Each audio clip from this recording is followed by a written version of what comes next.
के बच्चों फिर हम लोग बात करते हैं वैलेंस बॉन्ड थ्योरी। इसे हम लोग शॉर्ट में क्या कहते हैं? वीबीटी। क्या कहते हैं? वीबीटी। ठीक है।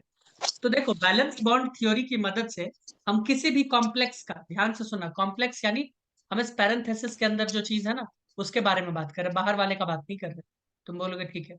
तो इस कॉम्प्लेक्स का हम क्या पता कर सकते हैं? ज्योमेट्री पता कर सकते हैं कि भाई कैसा होगा वो शेप। हाइब्रिडाइजेशन पता कर सकते हैं। आई होप हाइब्रिडाइजेशन तुम लोग जानते हो क्या है। इंटरमिक्सिंग ऑफ ऑर्बिटल्स, याद आ रहा है? तुम बोलोगे हाँ सर। हाँ। तो हम ये चीजें पता कर सकते हैं।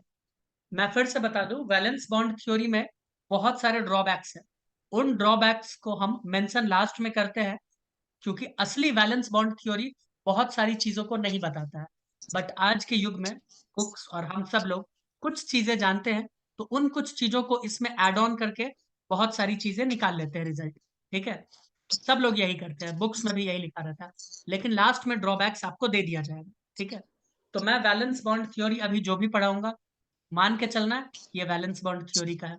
लेकिन लास्ट में जब मैं लिखवा दूंगा कि ये सब इसके ड्रॉबैक्स है, जैसे कि ये लिगेंड्स के बारे में बात नहीं करता, स्ट्रॉन्ग वीक लिगेंड, ये high complex sorry high spin complex लो स्पिन कॉम्प्लेक्स के बारे में बात नहीं करता, तो ये सब जब मैं लिखवा दूंगा तो वो लिख लेना वैसे ही।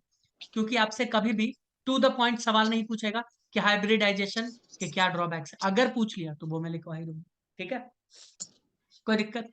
दूसरा क्या कहता है? Metal ion use its d orbital uses its d orbital, ऐसे लगा देते हैं, d orbitals to form covalent coordinate bond with ligand.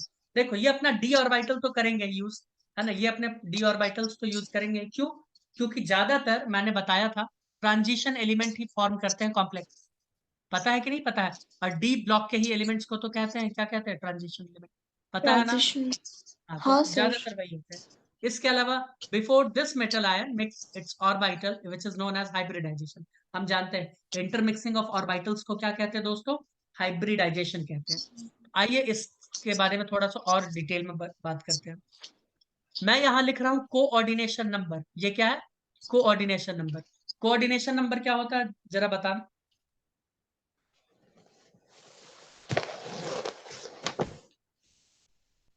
Coordination number क्या होता है? नंबर ऑफ कोऑर्डिनेट बॉन्ड, है ना। मेटल किसी लीगेंड के साथ जितने कोऑर्डिनेट बॉन्ड बनाता है, खास करके कौन से वाले? सिग्मा वाले, वही उसका क्या हो जाता है? वही उसका क्या हो जाता है दोस्त? Coordination number. वही उसका कोऑर्डिनेशन नंबर हो जाता है। वही उसका कोऑर्डिनेशन नंबर। यस, योगेश सही बताया। ठीक है।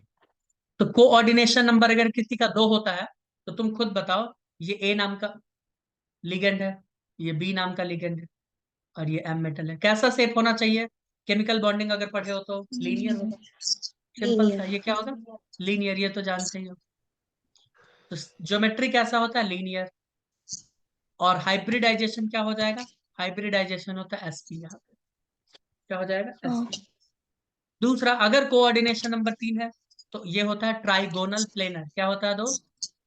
Trigonal trigonal planar. Planar. Trigonal planar का मतलब अपने कॉपी में ट्रायंगल बना लो, अपने कॉपी में ट्रायंगल बना लो, या जमीन पे क्या कर लो, ट्रायंगल बना लो एक ही प्लेन में।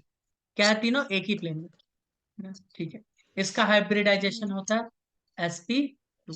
क्या है? वन। sp2। अब अगर हाँ हाँ। कोऑर्डिनेशन नंबर 4 है, ध्यान से सुनिए, अगर कोऑर्डिनेशन नंबर 4 है तो इसमें दो केस बन सकते हैं।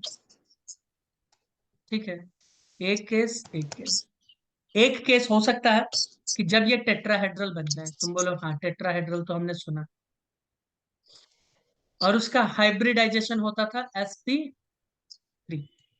या दूसरा, स्क्वायर प्लेनर बन जाए, यानी अपने कॉपी में तुम ऐसे स्क्वायर बना दो। समझ आया? टेट्राहेड्रल मैंने हाँ। बताया था डमरू जैसा, शिव जी का डमरू जैसा। ठीक है। 109 डिग्री 28 मिनट पे, जैसे मीथेन मीथेन का हुआ, देखो स्क्वायर प्लेनर, ये क्या हो जाता है? स्क्वायर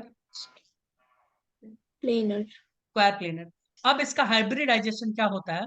तो इसका हाइब्रिडाइजेशन दोस्तों होता है DsP2। सब के बारे में बताएंगे, ये कैसे आया कैसे नहीं आया, सब कुछ बताया जाएगा। इसको कहते हैं DsP2। ठीक है। अब इसमें इंपॉर्टेंट बात नोट करने वाली है कि यहाँ जो डी यूज हो रहा है ना दोस्त, ये डी होता है d x square y square. क्या होता है? डी एक्स स्क्वायर, y ये square. वाला डी यूज होता है, यहाँ पे ये डैश लगा दें। ठीक है, चलिए अब बात करते हैं कोऑर्डिनेशन नंबर 5। वैसे मैं बता दूं, हमारे सिलेबस के पॉइंट ऑफ व्यू से ये बहुत इंपॉर्टेंट है, क्योंकि अभी तक जितना कंपाउंड पढ़े हो योगेश दादा, सब में तुमने या तो कोऑर्डिनेशन नंबर 5 पढ़ा, सॉरी 4 पढ़ा होगा, या 6 पढ़ा होगा। 4 पढ़ा होगा या 6 पढ़ा होगा। पढ़े हो कि नहीं पढ़े हो बताओ ईमानदारी से। हाँ सर। 2 तो पढ़े नहीं होगे, 3 तो पढ़े नहीं होगे, 4 बहुत इंपॉर्टेंट है। आइए उसके बाद हम बात करते हैं 5। सर रुको ना 1 मिनट। अगर कोऑर्डिनेशन नंबर 5 रहा तो यस जल्दी लिखो।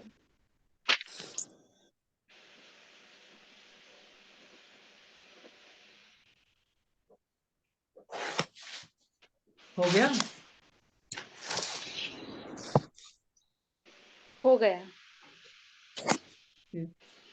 आइए हो गया अगर सर। कोऑर्डिनेशन नंबर 5 रहा तो इसमें भी 2 केस बनते हैं। क्यों ममता? बनते हैं ना। हाँ कौन कौन से? पहला बनता है trigonal bi pyramidal. Trigonal bi pyramidal यानी अभी जो तुम अपने कॉपी पे बनाए थे ना ट्रायंगल, उसके ऊपर और उसके नीचे एक एटम डाल के बाई पिरामिडल स्ट्रक्चर बना दो। नहीं समझे पिरामिडल? समझे कौन सर. कौन नहीं समझा?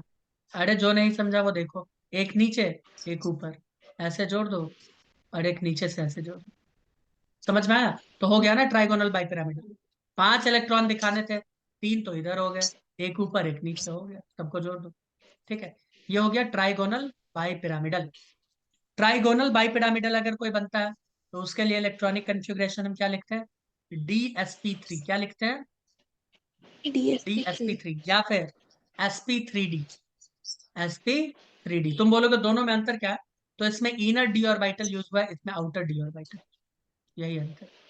पहले अभी लिख लो, फिर बाद में और भी बातें करेंगे, और भी बातें की जाएगी। इसमें जो दोस्तों डी यूज होता है वो डी यूज होता है डी जेड स्क्वायर। कौन सा यूज होता है? D z square. ठीक है, क्योंकि वही प्लेन के परपेंडिकुलर होता है ना डी जेड स्क्वायर, तो इस हाँ. ट्राइगोनल के ऊपर डी जेड स्क्वायर। ये सब पता होना चाहिए, मैं पता नहीं क्यों बता रहा हूँ। केमिकल बॉन्डिंग पढ़े हो ना तुम लोग? पता होना चाहिए। हाँ. नहीं हाँ पता है तो आप लोग फिर से जाके पढ़िए कि डी जेड स्क्वायर का शेप कैसा होता है ना। D x square y square कैसा होता है, सब पढ़ के आना। चलो अब बात करते हैं, अगर 5 ही है तो ये भी हो सकता है कि स्क्वायर पिरामिडल हो जाए। तुम बोलोगे इसका अर्थ ये हुआ कि आप स्क्वायर बना दो पिरामिडल, और उसके ऊपर एक ऐसे डाल दो, ये स्क्वायर बनाओ, और यहाँ पे एक डाल दो, ऐसे कनेक्ट कर दो। लो, समझ में आया? ये इस तरह का। बोलोगे अच्छा ओके।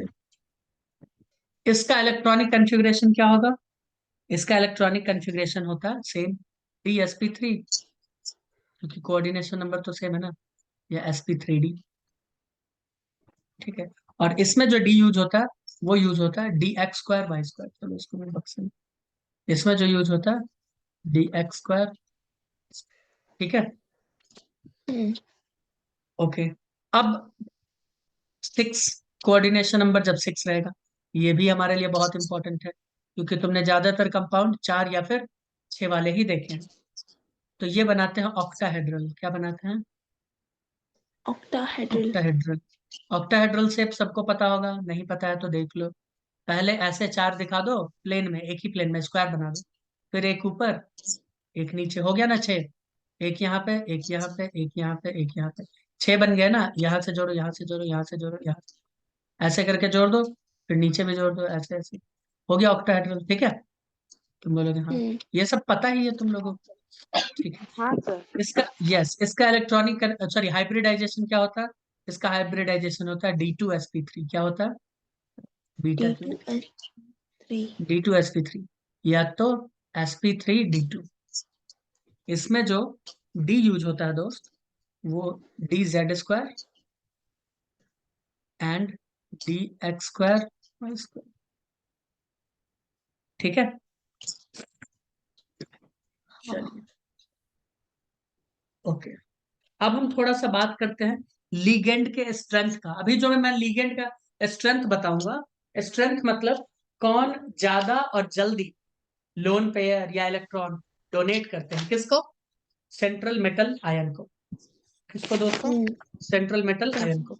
भाई तो जल्दी कर देगा, हम मानेंगे कि वो स्ट्रॉन्ग लिगेंड है। क्या कहते हो तुम? बोलोगे हाँ। अगर मैं बात करूं कार्बन और ऑक्सीजन में, कौन जल्दी डोनेट करना चाहेगा और क्यों? अगर मान लो कार्बन के पास भी नेगेटिव है, ऑक्सीजन के पास भी नेगेटिव है, तो कौन जल्दी डोनेट करना चाहे? जल्दी बताइए विथ लॉजिक। एक बात बताओ, इलेक्ट्रोनेगेटिविटी ईएन का नाम सुने हो? हाँ। हाँ। ईएन क्या होता है? ईएन होता है कि किसी दूसरे इलेक्ट्रॉन को अपने पास खींचने की टेंडेंसी, है ना, अपने पास बुला लेने का टेंडेंसी नहीं, फिर वो हो जाएगा इलेक्ट्रॉन एफिनिटी, है ना, वो हो जाएगा हाँ। इलेक्ट्रॉन एफिनिटी, वो अलग बात है ना। Electron affinity, electron gain enthalpy, वो सब अलग बातें हो जाती है, ठीक। मैं बोल रहा हूं कि ईएन होता है कि किसी चीज को अपने तरफ बस अट्रैक्ट करने का क्षमता। तो ऑक्सीजन का ईएन तो बहुत ज्यादा होता है, ऑक्सीजन का ईएन ज्यादा होता है। तो भाई जिसको इलेक्ट्रॉन से प्यार है, प्रेम है, क्या वो इलेक्ट्रॉन जल्दी देना चाहेगा? सोच के बताना। नहीं। वो तो नहीं देना चाहेगा, तुम बोलोगे हाँ। अगर मैं बात करूं नाइट्रोजन और हैलोजन का, हैलोजन यानी फिरकल बाहर आइडेंटिटी, तो कौन देना चाहेगा? तो हैलोजन भी नहीं देना चाहता है जल्दी, हैलोजन भी नहीं देना चाहता है जल्दी, समझ रहे हो? क्योंकि ये सब स्टेबल होने लगता है, इसको एक माइनस मिला, इसको -2 मिला, तो ये बोलता है यार हम तो खुश हैं, हम तो इतना लेन देन का बात नहीं करेंगे, समझ रहे हो? तो इसी आधार पे हम कुछ लिखने वाले हैं। और ये जो मैं लिख रहा हूं, इसको ध्रुव सत्य मत मान लेना, अनलेस एंड अनटिल मैं बोल दूं कि यहाँ गलत है, तब तक क्या मानना है? सही मानना है। तब तक क्या मान लेना है? सही मानते जाना है। तो मैं लिखता हूं लीगेंड स्ट्रेंथ, यानी कौन स्ट्रॉन्ग लिगेंड है और कौन वीक लिगेंड, ठीक है। ये एक जनरल है। जहां भी कार्बन डोनेट करेगा, मान लो कोई बाइडेंटेट है या मोनोडेंटेट है या एम्बीडेंटेट है, लेकिन डोनेट करने वाला एटम कौन सा होना चाहिए? कार्बन। उसके बाद होना चाहिए नाइट्रोजन, उसके बाद ऑक्सीजन, उसके बाद हैलोजन। तो मैं बता दूं ऑर्डर क्या होगा। कार्बन जल्दी डोनेट कर देगा, नाइट्रोजन ऑक्सीजन से जल्दी कर देगा, और ऑक्सीजन हैलोजन से जल्दी कर देगा, जनरली। ये जनरल मैंने बोला। इसी आधार पे हम कह देते हैं इन दोनों को कि ये होते हैं स्ट्रॉन्ग लिगेंड। क्या होते हैं दोस्त? Strong strong ligand. लिगेंड। और ये क्या होते हैं? Week ligand.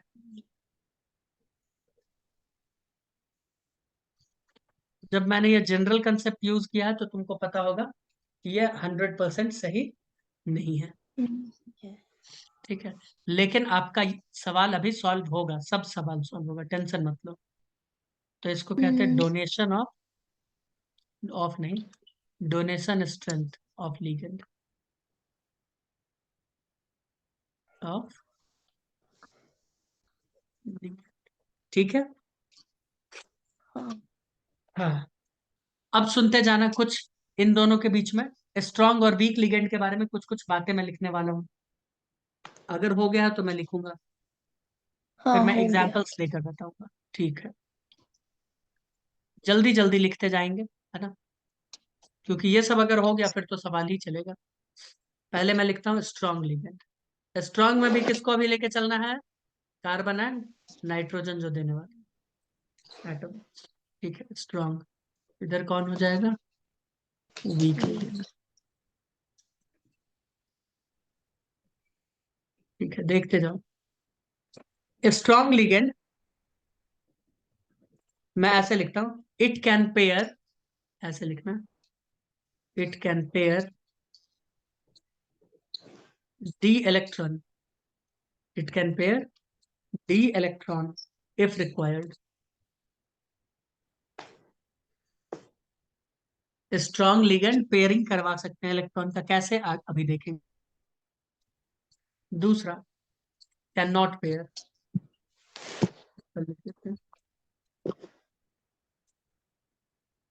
दूसरा, generally, generally form inner D orbital complex, inner D orbital complex generally है, मतलब तुम समझ रहे हो कि कहीं ना कहीं लोचा लफड़ा है। और ये क्या करता है, generally form outer D complex.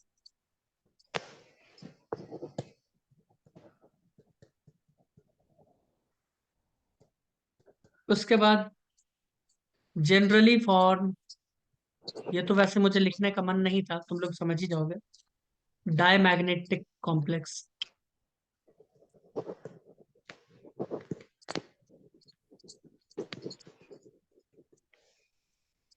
Generally form paramagnetic complex.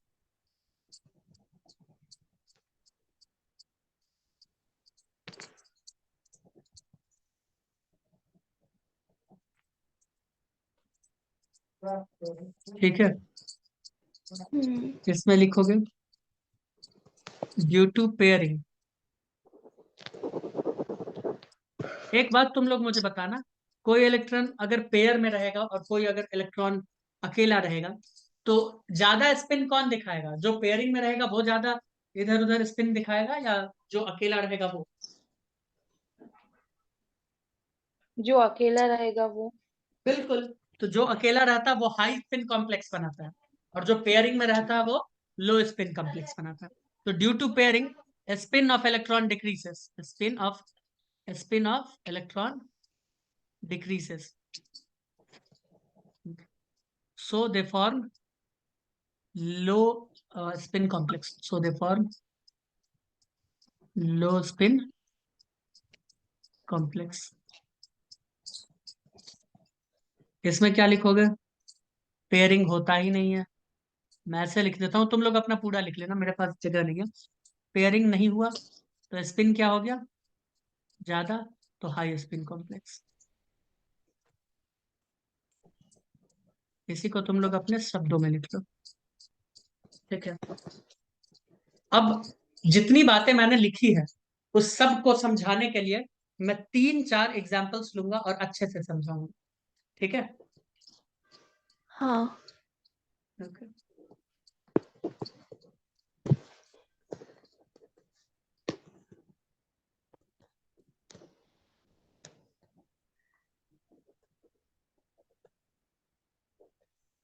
हो गया बच्चों?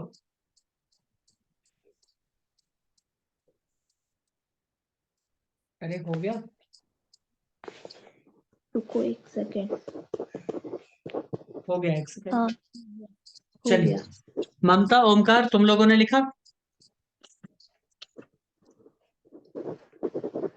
और लिख हमारे लिया पास एक थी। कंपाउंड है, एकदम ध्यान से सुनना और सीखना है, क्योंकि मैं इसके ऊपर बहुत सवाल दूंगा, बहुत सवाल। ध्यान से सुनना। हमारे पास एक कंपाउंड है K4FeCN6।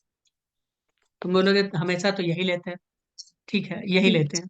तो सबसे पहले मुझे बताइए, आपको पता होना चाहिए ऑक्सीडेशन नंबर आयरन का क्या है इसमें।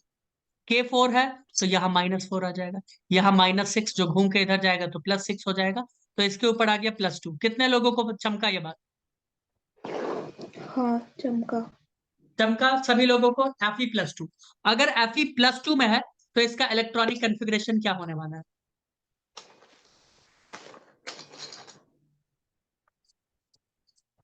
अगर 3d6 Fe, हो। यस, इसका इलेक्ट्रॉनिक कन्फिग्रेशन होने वाला है 3d6। तो मैं Fe+2 के बारे में लिख, इलेक्ट्रॉनिक कन्फिग्रेशन में इलेक्ट्रॉन ऐसे भरते हैं, देखो। पहले हम भरेंगे 3D में, ठीक है, सॉरी, पहले तो 4s में भरते हैं, बट ठीक है, मैं तुम्हें बता देता हूँ।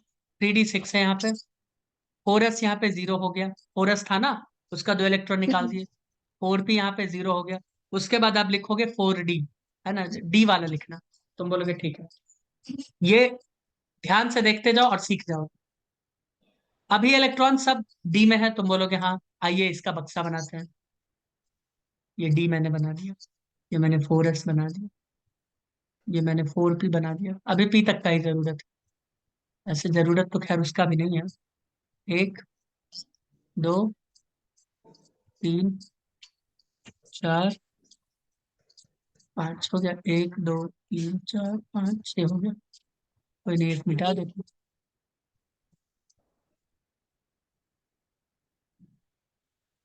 ठीक है, एक। अरे यार, सिर्फ 5 ही क्यों बनाए आपने? 6 बनाए मैंने। वाह, जाके फिर से पढ़ाई कर लो तो जरा। हाँ हाँ हाँ, समझा। सॉरी। उसमें 10 लिखते हैं ना, तो 10 के लिए कितना लिखें? हाँ तो 5 ही, हाँ सर, सॉरी। ठीक है, तो D6 इलेक्ट्रॉन है, तो मुझे बताओ D6 इलेक्ट्रॉन को कैसे भरा जाए। D6 इलेक्ट्रॉन कैसे भरते हैं? 1 2। 2 3 4 5 6। ठीक है, कोई दिक्कत? नहीं। नहीं। नो दो। ओके। अब साइनाइड, साइनाइड को जरा देखो। तुम बोलोगे हाँ दिख रहा है। अच्छा, कोऑर्डिनेशन नंबर इसका कितना है? ये कोऑर्डिनेशन नंबर है 6 है। ठीक है, साइनाइड को देखो, CN को। स्ट्रॉन्ग लिगेंड लग रहा है या वीक लिगेंड? तुम बोलोगे सर अगर कार्बन देता है तो स्ट्रॉन्ग लिगेंड, नाइट्रोजन देता है तो भी तो स्ट्रॉन्ग ही लिगेंड होगा ना। अभी मैंने हाँ। बताया था, चाहे कार्बन दे या नाइट्रोजन देखा हो, ये दोनों को स्ट्रॉन्ग लिगेंड माना गया। तो मैं सीधा लिख देता हूँ कि ये हमारा है स्ट्रॉन्ग लिगेंड। तुम बोलोगे हाँ। अभी तुमने स्ट्रॉन्ग लिगेंड में पढ़ा है कि strong ligand it can pair D electron. तुम बोलोगे हाँ, ये तो हमने पढ़ा है, इसका अर्थ बताइए। इसका अर्थ ये है, इसका अर्थ ये है कि जब साइनाइड यहाँ पे आएगा, जब साइनाइड यहाँ पे कोऑर्डिनेट बॉन्ड बनाने आएगा आयरन के पास, तो वो देखेगा कि अरे भैया जगह तो है हमारे पास, यहाँ भी है, यहाँ भी है, यहाँ भी है, यहाँ भी है, बट इतना हाई एनर्जी लेवल पे क्यों जाके बॉन्ड बनाए? एक काम करते हैं ना, इस इलेक्ट्रॉन को उठा के इसमें डाल देते हैं, इसको उठा के इसमें डाल देते हैं, इन दोनों का पेयरिंग इन दोनों के साथ करवा देते हैं। ये भी 2 बक्सा खाली हो जाएगा, ये एक हो जाएगा, बाकी ये एक 2 3 हो जाएगा। तो हमको 6 बनाना है, 6 बना देंगे। उतना हाई लेवल पे जाके बनाने का क्या मतलब है? समझ रहे हो? तो स्ट्रॉन्ग लिगेंड क्या करता है, देख रहा है कि यहाँ पे पेयरिंग पॉसिबल है, तो वो पेयरिंग करवा देगा। समझ आया? तो वो क्या बोलेगा इसको कि चलो छोटू तुम लोग निकल लो यहाँ से। वो इसको बोलेगा चलो भैया निकल जाओ, है ना। होता है ना, घर में अंकल आते हैं तो बच्चों को बोल दिया जाता है बच्चों जाओ बाहर, बाहर टॉफी खा के आओ, चॉकलेट खा के आओ। तो इसको भी बोल दिया गया कि जाओ अंदर रूम में चले जाओ, इसको रूम में भेज दिया गया। और ये अपना बैठ के अब करेंगे, इधर देखो, सारे बच्चों को अंदर भेज दिया गया। इलेक्ट्रॉन देखो, पेयरिंग करवा दिया ना, इसको भेज दिया इसके पास, इसको भेज दिया इसके पास, करवा दिया पेयरिंग। बताओ, तुम हाँ। बोलोगे हाँ पेयरिंग तो करवा दी। मैं इसको अच्छे से दिखा देता,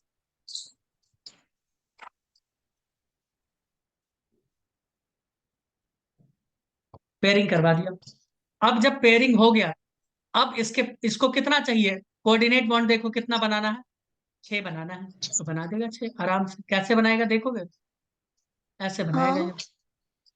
पहले ये एक बॉन्ड यहाँ बनाया, दूसरा बॉन्ड, अरे यार, एक बॉन्ड यहाँ बनाया, तुम बोलोगे हाँ, दूसरा बॉन्ड यहाँ बनाया, तीसरा बॉन्ड यहाँ बनाया, चौथा बॉन्ड यहाँ बनाया, पांचवा बॉन्ड यहाँ बनाया, और छठवां यहाँ पे दिखाई दिया। देखो 6 बॉन्ड बना लिया। तुम बोलोगे हाँ जी 6 सर। बॉन्ड बनाए। तो यहाँ एक CN नेगेटिव, यहाँ भी एक CN नेगेटिव, यहाँ भी CN नेगेटिव, यहाँ भी CN नेगेटिव, यहाँ भी CN नेगेटिव, यहाँ भी CN नेगेटिव। तो CN कहाँ कहाँ इंटरमिक्सिंग करके बॉन्ड बना रहा है? तुम बोलोगे ये तो D है ना, ये तो 3D है। हाँ, ये क्या है? 4S है, ये 4P है। तो D का कितना यूज किया? तुम बोलोगे D का यूज किया है 2। S का कितना यूज किया है? S का 1। P का कितना यूज किया है? 3। तो इसको कहते हैं D2sp3। क्या कहते हैं दोस्तों? D2sp3। Coordination number 6, coordination number 6 और D2sp3 क्या बन जाएगा? Set octahedral. क्या हो जाएगा? ऑक्टाहेड्रल। ऑक्टाहेड्रल। ध्यान से सुनते जाना। अभी तुम्हारे मन में एक सवाल आएगा कि अगर मान लीजिए कोई ऐसा लिगेंड आता जो वीक होता, हाँ तो ये पेयरिंग नहीं करवाता, फिर कैसे बनाता पता है?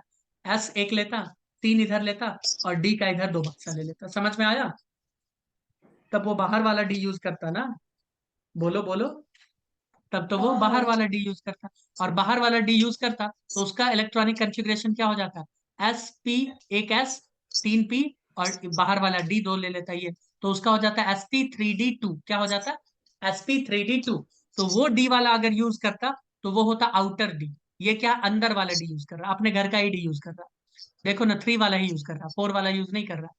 समझे? तो ये इनर डी। तो ये क्या बनाता है जनरली, देखो, generally form inner D orbital complex. समझ में आया? तुम बोलोगे हाँ। अब मुझे बताओ, अगर ये पेयरिंग करवा दिया तो स्पिन का जो इलेक्ट्रॉन का स्पिन है वो तो कम हो जाएगा। पहले देखो ये अलग अलग थे तो काफी अच्छे से स्पिन, अब पेयरिंग करवा दिया तो स्पिन थोड़ा सा क्या हो जाता है इनका, लो। क्या हो जाता है? लो। ठीक है। दूसरी बात, मुझे ये बताओ कि अब यहाँ पे अनपेयर्ड इलेक्ट्रॉन कितने बचे। तुम बोलोगे ये पेयर्ड है, ये पेयर्ड है, ये पेयर्ड है, ये पेयर्ड है, ये पेयर्ड है, ये सब पेयर्ड। भैया सब पेयर्ड ही है, तो नेचर क्या हो जाएगा? नेचर हो जाता है इसका दोस्तों डायमैग्नेटिक। क्या हो जाता है? डायमैग्नेटिक। नेचर हो गया डायमैग्नेटिक। और लो स्पिन कॉम्प्लेक्स। लो स्पिन कॉम्प्लेक्स लिख दो, लो स्पिन कॉम्प्लेक्स। इसके अलावा ये भी हम लिख सकते हैं इनर ऑर्बिटल कॉम्प्लेक्स, क्योंकि डी ऑर्बिटल अंदर वाला यूज किया है, तो इसे क्या लिखते हैं? Inner orbital complex. बताओ, इजी था? तो बोलो हाँ। हाँ, ये तो बहुत easy था, है ना? नंबर ऑफ अनपेयर्ड इलेक्ट्रॉन शून्य है, यहाँ पे जीरो। क्या है? जीरो। अब तुम बोलोगे एक आप स्ट्रॉन्ग वीक वाले का भी बता दो, तो आओ वीक वाला एक ले ले, सेम एक बार कहानी फिर लेते से। हैं। हाँ लिखो लिखो। हाँ, हो गया। हो गया। अब देखो एक वीक वाला भी कर लेते हैं, आइए। K3, इसके बाद ले लेते हैं Fe, F6, ऐसा कुछ ले लेते हैं। अब देखो आयरन यहाँ पे किस स्टेट में है, K3 की वजह से यहाँ पे कितना आएगा? -3। और यहाँ माइनस। F फ्लोरीन है, फ्लोरीन के ऊपर माइनस होता है, तो -6 +6, तो +3 में आ गया। बोलो, मैं सीधा लिख दूं हाँ +3? ठीक है, जी जल्दी जल्दी सर। लिखते हैं। ओके। अब +3 की वजह से इसका मैं सीधा लिखता हूँ बॉक्स। ठीक है, बोलोगे हाँ लिख दो। ये एस भी मैं बना देता हूँ, ये मैं पी भी बना देता हूँ, ये मैं फिर से डी बना देता हूँ। ठीक है, 1 2 3 4, 1 2 3 4 5, 1 2 3 4, 1 2 2। ठीक है, तो इसका इलेक्ट्रॉनिक कंफिग्रेशन अगर लिखे, ये Fe+3 में, इसका इलेक्ट्रॉनिक कंफिग्रेशन अगर लिखेंगे तो ये क्या हो जाएगा? 3d5 4s0 4p0 और 4d0। जीरो। हाँ ठीक है। अब मुझे बताइए फ्लोरीन क्या है? हैलोजन फैमिली आ गया, तो क्या हो गया? Week ligand. क्या हो गया? Week ligand. कोऑर्डिनेशन नंबर क्या है दोस्तों? कोऑर्डिनेशन नंबर 6 है। ठीक है। इलेक्ट्रॉन कितना है? 5, 1 2 3 4 5, ऐसा ही है। तो अब मुझे बताओ, क्या वीक लिगेंड पेयरिंग करवा पाएगा मृणाली? नहीं। वीक लिगेंड पेयरिंग नहीं करवा पाएगा, ध्यान से सुनते जाना। वीक लिगेंड पेयरिंग नहीं करवा पाएगा। ये 3d5 है तो इसको 5 ही रहने देगा। तो अब बोलेगा यार अपना तो जुगाड़ नहीं हो पाएगा, तो ये अब बॉन्ड बनाना तो चाहेंगे 6, तो एक इसमें बना देंगे, देखो, एक इसमें बना देंगे, एक इसमें बना देंगे, एक इसमें बना देंगे, एक इसमें बना देंगे। कितना बनाना है? 6। एक इसमें बना देंगे, देखो 6 बन गया। एक फ्लोरीन यहाँ, हाँ। एक फ्लोरीन यहाँ, एक फ्लोरीन, एक फ्लोरीन। समझे योगेश दादा? इसका पेयरिंग ये नहीं करवा पाया क्योंकि ये वीक लिगेंड था। हाँ अगर स्ट्रांग होता तो फिर से ये करवा देता, एक को उठा के इसमें, एक को उठा के इसमें, फिर एक को उठा के इसमें, ऐसे करवा देता। लेकिन ये तो क्या है? वीक लिगेंड, तो अब ये पेयरिंग करवा नहीं पाया। तो अब इसका इलेक्ट्रॉनिक कॉन्फ़िगरेशन, सर इसका हाइब्रिडाइजेशन क्या लिखे, जल्दी बताओ। तुम बोलोगे एक ये एस है, ये पी है, ये डी है। एस कितना यूज हुआ है बताना? एस एक यूज हुआ है। पी 1। कितना यूज हुआ है? पी 3 यूज हुआ है। 3। डी कितना D2। यूज हुआ है? 2 यूज हुआ है। तो इसका क्या हो गया? sp3d2। क्या हो गया? sp3d2। डी अंदर वाला यूज हुआ है या बाहर वाला यूज हुआ है बताइए? बाहर वाला। तो इसको बोलेंगे आउटर डी कॉम्प्लेक्स या outer complex. Outer D complex. मुझे ये बताना, इसमें अनपेयर्ड इलेक्ट्रॉन है? हाँ। बोलोगे हाँ, तो ये पैरामैग्नेटिक हो जाएंगे। ये क्या हो जाएंगे? पैरामैग्नेटिक। हम्म। इसमें म्यू का एक फॉर्मूला होता है, मैग्नेटिक मोमेंट। उसको क्या कहते हैं? Magnetic moment. तो उसका एक मैंने ट्रिक बताया था, अंडर रूट करके होता है ना formula, under root n n n into n plus two करके कुछ फॉर्मूला होता है।